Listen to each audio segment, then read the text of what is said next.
Bon, ce tweet m'a un petit peu alerté, parce que je me demande ce qui se passe. Alors, il y a la sœur de l'un des otages thaïlandais, qui est justement en bas, que vous voyez.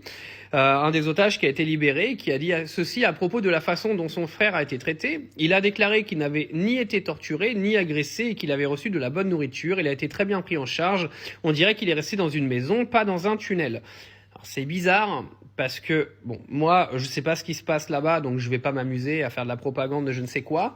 En tout cas, beaucoup des otages qui ont été libérés par le Hamas avaient l'air d'être en très bonne santé.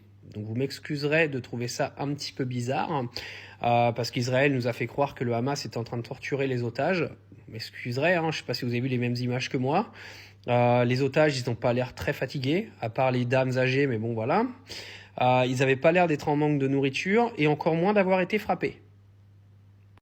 Alors attention, moi j'excuse pas le Hamas. C'est juste en fait de trouver aujourd'hui pourquoi Israël s'amuse à faire une propagande aussi violente. Je sais pas. Cette histoire d'otage me laisse perplexe. On avait déjà vu en fait une otage qui s'était fait libérer il y a 3 semaines, qui avait remercié les gars du Hamas. Alors tout ça, ça fait partie d'une propagande, clairement. Mais moi, ce qui m'a interpellé hier, c'est l'état de santé des otages, qui sont quand même retenus en otage par un groupe terroriste depuis plus de 2 mois maintenant. Enfin, 1 mois et demi, presque 2 mois, et je les ai pas trouvés non plus dans un état catastrophique. Alors, s'il y en a qui veulent bien m'expliquer ce qui se passe, parce que on comprend plus rien là.